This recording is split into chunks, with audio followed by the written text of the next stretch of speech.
So me and Chico are out gathering twigs for today's YouTube project. This is his little basket on his bike. Don't worry, he's clipped in, he can't get out of it. So we're down here in nature collecting some twigs. Hey puppy, we're gonna go and get some twigs. So to clean the twigs you have to have bleach water, warm soapy water with some bleach in, or anything that's on them. Oh, managing to get most of them in. And I'll just leave them for a couple of hours, then rinse them all well, and then leave them to dry for a couple of days. I decided that I want to do a longer ongoing project, and I've had this in my craft stash for a number of years waiting for this exact project. I don't know why I've never done it until now. It is a deep frame.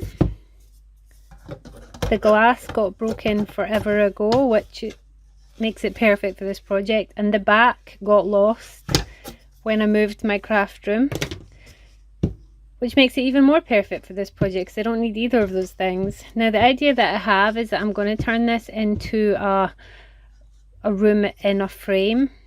I want to make like a little witch room, like a place where a witch would sit and work on her spell books, have her shelves of potions, make it a little bit whimsical, but in fairy size. I used to make fairy furniture. I will put a couple of pictures here of the furniture I used to make. So I want to work on this in that theme and make something that I can hang on the wall when it's finished as a little witchy fairy. Maybe she's the fairy who is the magical one who makes all their medicines and their potions and, you know, hexes and curses anyone that annoys them. With my vast craft room I have the kind of stuff to do this, and I think it will make a really good fairy room. So in this video I'm going to work on the actual room, the background, putting this all together, getting ready, and maybe one of the pieces of furniture. And I will split this up into several videos, so stay tuned for this little witchy room. Okay, so the first thing I'm going to do is draw around this and give myself a back. This is just cardboard from a packing box of a delivery I had today.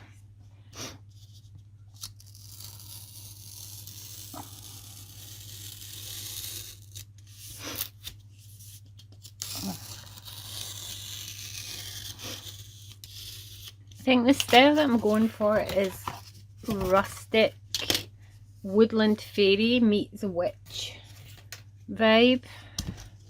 I think that's probably what I'm going to go for. I'm going to be using wood glue throughout this whole project when I'm putting together little bits of furniture, and using hot glue as my spot adhesive. Right, so the best way to do this is probably apply it to the back of this. Wow, this is so thick. Spread it out pretty well.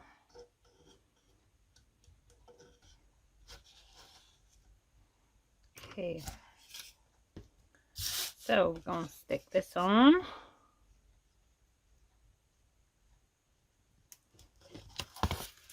Make sure it's the same all the way around. Okay, so to hold that in place, I'm going to take my glue gun and I'm just going to put, just to stop this from moving, and I think that's the next protocol, is working out the bookcases first and then button these up against it, because I think this side needs a bookcase because we need to put lots of cute things, and maybe down here a bit of a cupboard to work out how to make my bookcases. I'm going to do it most things in cardboard and then cover them with like wooden twigs and stuff. Maybe some polymer clay in this. This is a complete experiment. I just got this idea in my head of how I want it to look. Right, I want to make my bookcases quite narrow, so I'm going to move this just now.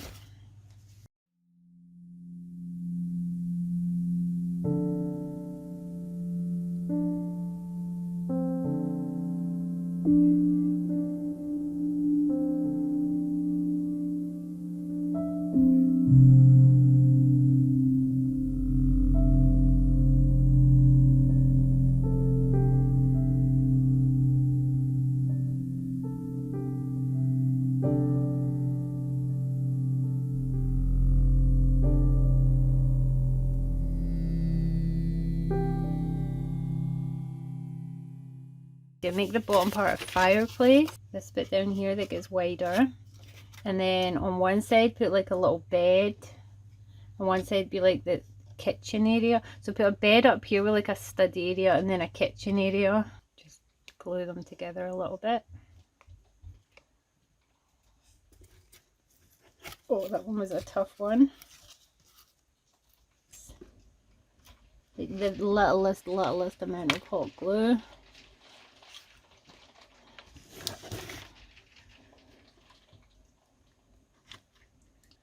So now I want to make my shelves. So I just want it rough. I'm going to have to do one shelf at a time because it gets narrower. And just fit them as I go.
Okay, because it's a bed, I want the platform to come out quite far. So first I'm going to cut it to the right size, because we want to put a cutesy little ladder up to this. So the bed platform, we want it to curve, but also have a place for a ladder. So I want it to curve away from the fireplace. And maybe, so it's looking like this.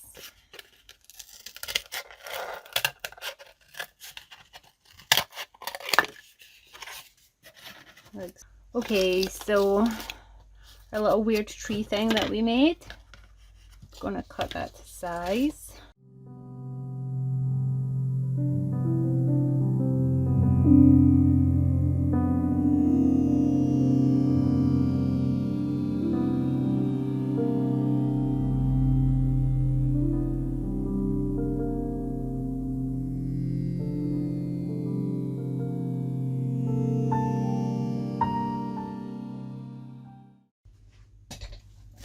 Okay, so the plan is to cover everything with PVA glue and kitchen roll.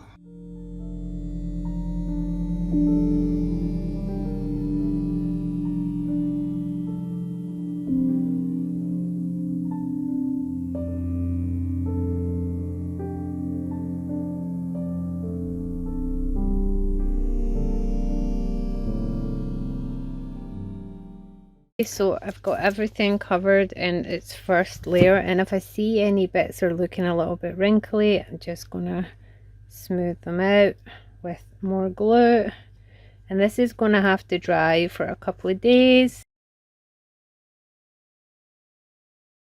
Okay, this is at the stage of dry where I want to add a couple of supports for these. It's dry enough to take some hot glue, and then I will continue with this process.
So I've set it up there on my shelf where it's warm, and I'm going to leave it to dry for like 2 days. Okay, it seems pretty dry.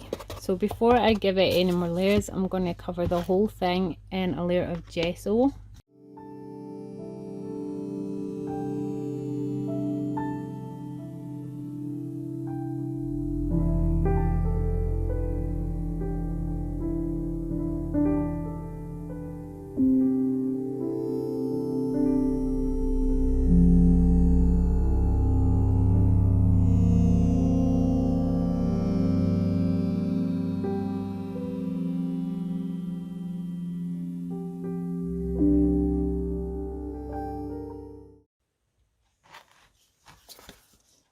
Okay, I've painted everything, and now I'm going to start working on the floor. Now for the floor, I think I'm going to use some air dried clay. This entire thing is going to be something that sits on a shelf, not hung up, so I'm not really worried about the weight. And I think I could do more with air dried clay than I could. I did think about gluing some sticks on, but I think air dried clay is going to be great as a contrast to the amount of wooden things we're going to put in this. But it's looking sweet so far. So I'm using the Daz modelling clay. Wood glue is so much stronger than PVA glue, but it kind of is similar to it. So I'm just going to put the thinnest layer of wood glue over everything. And this is just going to make sure when my air dry clay dries thoroughly that it's going to stay stuck in and it's not going to come out.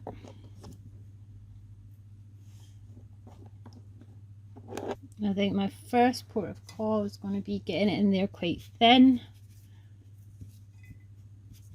So I'm just going to take a bit at a time. I'm going to spread it really thin, just fingertip thin, because you know this is a handmade woodland house in the forest. Her floor is probably just as rustic as she is. Now to get those corners out, I'm going to cut that a straight edge just to get it fitted in there a bit better. So I'm going to fit that in, and I'm going to smoosh it all the way to every corner.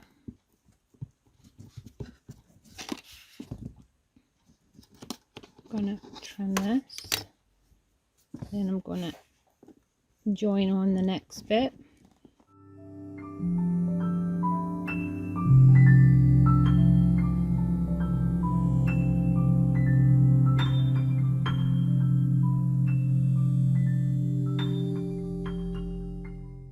I have this little cobblestone stamp that I'm going to use. I'm just going to gently press it in.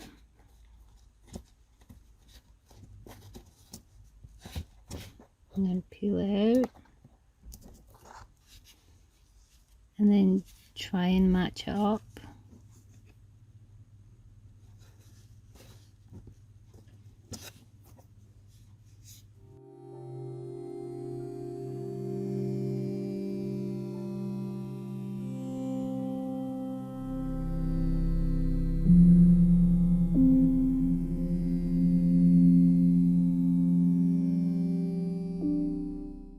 So yeah, I think that's a good floor for one side.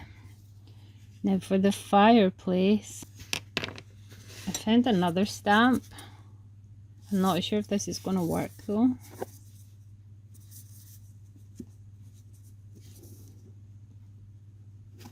Just give it a good press.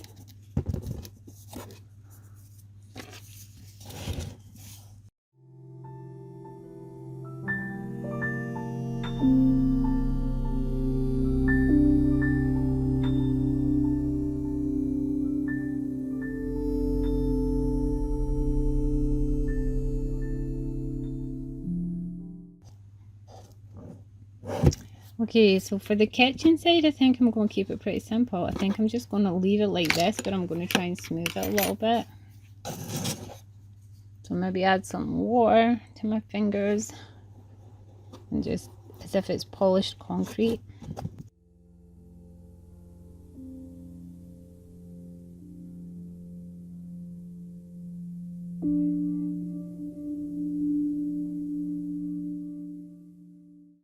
I'm not going to add more kitchen roll, I don't think. I kind of like where the texture's at, and once we start building into the room, decorating the rooms and stuff, I think it's going to be pretty cute. Okay, where we're at right now, I'm kind of happy with that. Now I just have to set it up to dry thoroughly for another couple of days. This is a good thing about this project. I wanted a project that was going to take lots of little projects to complete, and that could be spread out over time, so I could fit it in around doing other things. And I think this perfectly does that.